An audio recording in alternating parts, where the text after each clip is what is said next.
Terima kasih Anda masih bersama kami di Sapa Indonesia Malam. Sedikit berat membacakan berita yang satu ini, Saudara. Bocah berusia 9 tahun, warga Aceh Timur beberapa waktu lalu meninggal ketika melindungi ibunya yang hendak diperkosa. Kisah heroik bocah ini pun ramai dibahas publik. Sementara pelaku merupakan residivis yang baru bebas melalui program asimilasi. Kasus heroik seorang bocah di Aceh yang melakukan perlawanan pada seorang pria yang hendak memperkosa ibunya mengundang perhatian publik. Jumat 9 Oktober 2020, bocah tersebut hanya bersama ibunya karena ayahnya sedang mencari ikan. Tiba-tiba masuk seorang pria yang akan memperkosa ibunya. Bocah berusia 9 tahun itu pun berusaha melindungi sang ibu. Aksi heroiknya berakhir tragis. Dia tewas. Jenazah korban ditemukan di Sungai Alue Gadeng oleh petugas tim SAR. Sementara sang ibu hingga kini masih dirawat di rumah sakit. Rumah korban yang terletak jauh dari permukiman membuat aksi kejahatan ini tidak diketahui warga lain. 2 hari setelah kejadian, polisi berhasil menangkap pelaku. Kami dari Polsek Cirembaya mendapat laporan dari masyarakat bahwasanya ada salah satu warga pembunuhan dan pemerkosaan. Kapolsek bersama jajaran Polres Langsa berhasil menangkap pelaku di kebun sawit tidak jauh dari TKP ya, kurang lebih 1 kilometer, atas nama Samsul Bahri. Pelaku diketahui sebagai residivis dalam kasus pembunuhan. Ironisnya, pelaku baru saja bebas dari lapas Tanjung Kusta setelah mendapatkan asimilasi dari pemerintah. Psikolog forensik Reza Indragiri mempertanyakan kualitas pembinaan yang dilakukan di lembaga pemasyarakatan. Tapi bahwa yang bersangkutan kemudian setelah mendapatkan asimilasi justru melakukan tindakan kekerasan yang sedemikian brutal, baik itu kejahatan seksual maupun kejahatan mencabut nyawa anak-anak, maka kita punya alasan untuk bertanya, need and risk assessment macam apa yang sudah dilalui oleh narapidana ini? Apakah need and risk assessment sudah diselenggarakan secara tepat?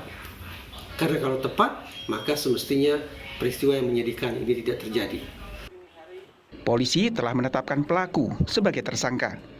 Pasal yang dikenakan pada tersangka adalah pemerkosaan dan pembunuhan berencana.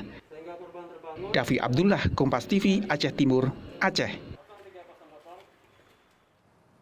Walau masih duduk di bangku sekolah dasar dan usianya masih 9 tahun, ia melawan dan berusaha melindungi ibunya dari tindakan pemerkosaan seorang residivis yang mendapat asimilasi. Naas, nyawanya tidak tertolong. Kasus ini menjadi keprihatinan masyarakat hingga menjadi trending topik di media sosial. Lalu bagaimana kasus ini bisa terjadi? Kita bahas bersama Kapolsek Birembayan, Ibtu Eko Hadianto. Selamat malam, Pak Eko. Selamat malam, Bu. Lalu ada Komisioner Komisi Perlindungan Anak Indonesia, Retno Listiarti. Selamat malam, Bu Retno. Selamat malam. Melalui sambungan telepon, kami terhubung dengan pelaksana tugas Kepala Dinas Pemberdayaan Perempuan, Pelindungan Anak dan Keluarga Berencana Kabupaten Aceh Timur, Leni Roziana. Selamat malam, Ibu Leni. Selamat malam. Bu Leni, Bu Retno, saya ke Pak Eko lebih dulu ya. Pak Eko, sejauh ini bagaimana kondisi dan penanganan korban, yaitu ibu dari anak yang meninggal ini yang mengalami pemerkosaan, Pak? Baik, dapat kami jelaskan. Jadi setelah menjalani perawatan 3 hari di Rumah Sakit Umum Langsa, karena yang bersangkutan juga ada luka sayat di tangan yang harus dirawat dan dijahit tangannya itu, sehingga dirawat. Saat ini udah dibawa pulang ke rumah abangnya korban itu di Desa Alugading, Kecamatan Birembayan, Kabupaten Aceh Timur. Oke, waktu itu berapa lama waktu yang dibutuhkan hingga akhirnya si korban ibu dapat diselamatkan oleh warga, Pak Eko? Untuk korban ibunya bisa melarikan diri dari sekapan tersangka sekitar pukul 6 pagi. Dia langsung menyelamatkan diri dengan lari ke rumah warga untuk minta bantuan. dan melaporkan, menceritakan kronologi kejadian yang dialami. Oke, lalu dari baik keterangan korban maupun interogasi terhadap pelaku, kronologi kasus ini seperti apa, Pak? Jadi dapat kami jelaskan, untuk korban itu sekira pukul 6 bisa melarikan diri dari sekapan tersangka. Ini 6 pagi atau 6 petang? Yang 6 pagi. Oke. Jadi menurut cerita ataupun kronologis dari korban itu pelaku masuk rumah sekitar pukul 2 lebih dini hari. Setelah itu membangunkan korban dan mencoba memperkosa. Setelah itu anaknya terbangun karena kebetulan satu ranjang tidurnya. Anaknya terbangun mencoba untuk membantu ibunya terhadap perlakuan korban dengan menolak dan berteriak minta tolong.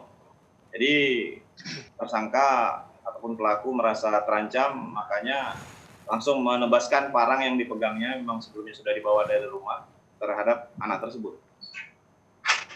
Setelah dilakukan pembunuhan, tersangka melakukan aksinya, lanjut diseret keluar, tidak mengetahui lagi posisi anaknya di sana, kondisinya di rumah, diseret keluar di kebun-kebun sawit, di perkebunan sawit milik tersangka. Di situ juga mengulangi perbuatannya lagi. Selanjutnya sudah mulai menjelang siang, jam 6, tersangka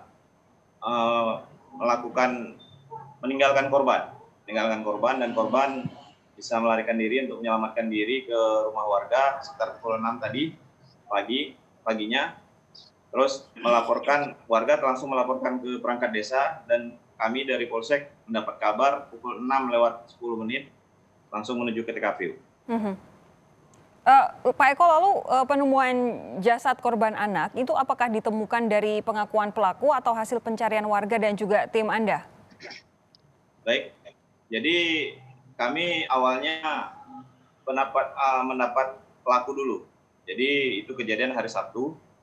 Hari Minggunya pagi sekira pukul 8:15 kami mendapat pelaku di semak-semak di hutan seputaran kurang lebih 1 kilometer dari TKP dengan bantuan masyarakat dan TNI juga BRIMOB dan dari masyarakat sekitar situ, desa sebelah juga.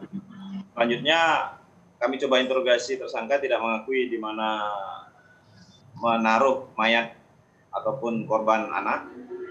Setelah itu kami mencoba pencarian lagi. Setelah kita amankan tersangka, kita bawa ke Polsek. Kita coba menyisir dengan masyarakat dan BPBD dari dari sungai. Kami dari darat menyisir.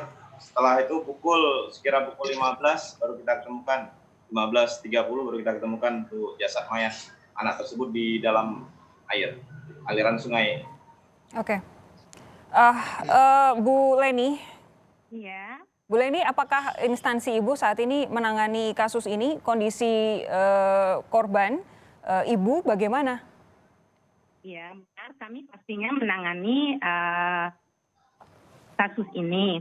Nah, kami hari kedua kejadian langsung juga menuju ke lokasi, yaitu ke Desa Alugading. Yang pertama kami jumpain perangkat desa dan kami diantar ke TKP. Sebagaimana tadi memang sudah dijelaskan oleh Pak Eko, memang tempat tinggal korban itu sangat jauh dari pemukiman, sehingga membuat pelaku dengan mudah melakukan aksi bejatnya. Dan kami juga langsung ke rumah sakit untuk menjumpai korban, di mana pada saat kami ketemu sama korban, memang kelihatan korban yang masih begitu lemah dan juga pandangannya yang masih kosong. Namun korban masih merespon setiap kami ajak bicara. Karena memang selain memang mungkin trauma yang dirasakan, tapi juga korban ada juga fisiknya yang terkena bacok sehingga 12 jahitan. Nah, itu di hari kedua kami menjumpai korban. Sejauh ini trauma healing terhadap korban, sudahkah ada perencanaannya, Bu Leni? sudah tentu. Kami sudah 3 kali melakukan visit home ke tempat korban. Yang pertama karena korban masih di rumah sakit, selanjutnya hari Selasanya korban dibawa pulang ke rumah salah satu keluarganya di desa yang sama, Alugading. Kami juga ke sana untuk mendampingi korban sebagai teman ya. Kita di sini baru hanya bisa melakukan pendampingan untuk ya pemulihan traumanya dulu, tetapi kita belum bisa melakukan terapi berhubung memang lebih stresinya dulu untuk penyembuhan fisiknya. Dan kami juga Aceh Timur sebenarnya juga belum memiliki tenaga psikolog, jadi kita bekerja sama dengan P2 TP2A Kota Langsa bersama pendamping atau konselor dari Aceh Timur untuk melakukan pemulihan trauma daripada korban. Oke.